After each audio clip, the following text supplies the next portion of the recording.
Have dryer not working, but wanted to show you what it was. Dryer, the knob. It feels like kind of spongy to turn, hard to turn, and it doesn't seem like it would be the knob. And you can see the crack though. Pull straight off. Luckily I got a new one. Close enough. Same stuff. One might even be a little nicer. It had this little metal clip that was inside there, so I just had to pull that off with the spindle also. And it really doesn't seem like it would be this when you move it, but that's the first thing to check if you got a dryer. I think that won't start. You know, you can also check your door switch, but this was an easy check. And I tell you because I did it the hard way. I called out a repair company last time, and that's what it was. And so I learned the hard way to look for the easy stuff. So I figured I'd pass on the lesson to you guys. Alright, then I can make sure I got that little metal piece in there. And there's a new one, same GE one. So when I'm replacing dryers or laundry machines, I salvage some parts because they always come in handy. Well, not always, but you know, sometimes they come in handy. Nice easy fix for the dryer not working. One other quick tip is I had to pull this little part off of the spindle, otherwise the new one wouldn't have gone on. So this was a nice easy one. Alright.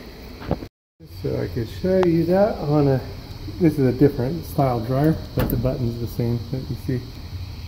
And this is like kind of hard to turn.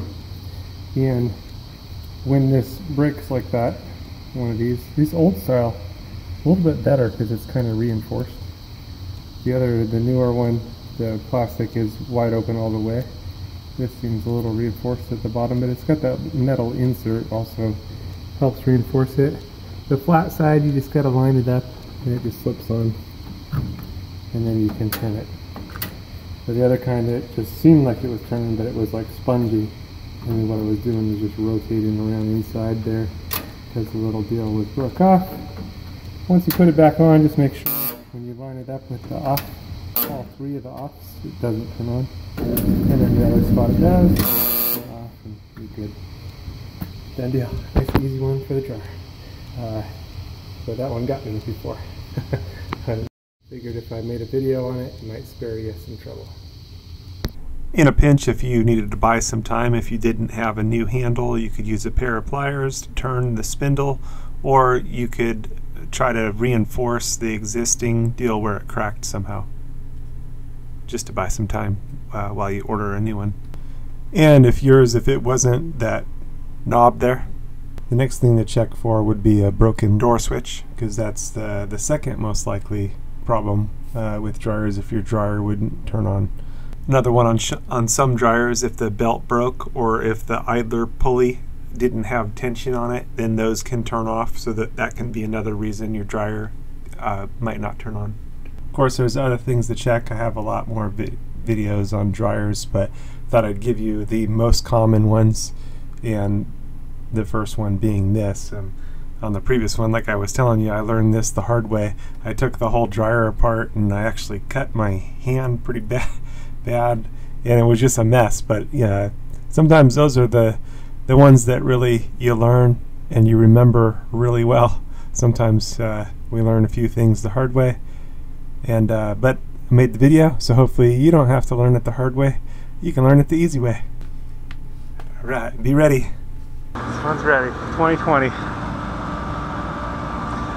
got to be ready for the Lord's return. The Lord is going to come for His bride anytime. Jesus came to seek and to save those that were lost. That was me. We've all missed the mark. Every person's sinned and come short of the glory of God. But Jesus took the punishment that we rightfully deserve on Himself at the cross, and He gives His righteousness to those that believe on Him. So if you haven't put your trust in Him, call out to Him to save you. It's a gift of salvation. You can't earn it. He did it all on the cross, and He calls us to a loving relationship with Him. So you are invited to be reconciled to God, something that was impossible. God is holy and our sin is separated, but without God it was impossible. But God came to save us. sent his son Jesus. You know, again, he took all of our sin on the cross and gave himself so that we could be justified in him. So call out to him, get into the Bible, into the Word, and start to grow so that you're protected from deception. There's strong delusions out there, strong deception, and Jesus is the way, the truth, and the life. He's the only way to the Father. He's the only way to God. So don't get tripped up or tricked, and don't miss out on what is yours through Jesus. Call out to him today. Don't wait. Time is short.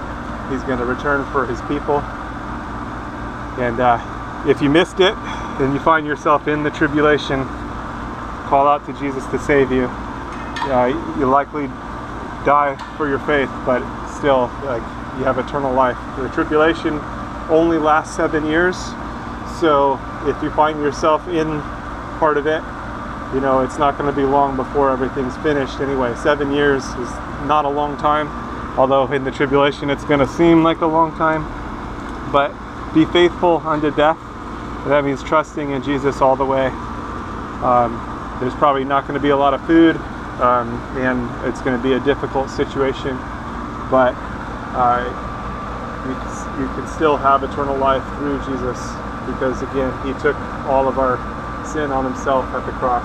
So put your trust in him today so you don't miss out, and so that you have the covering, because he is the Lamb of God that takes away the sin of the world. All right, stay safe out there. God bless. God bless you.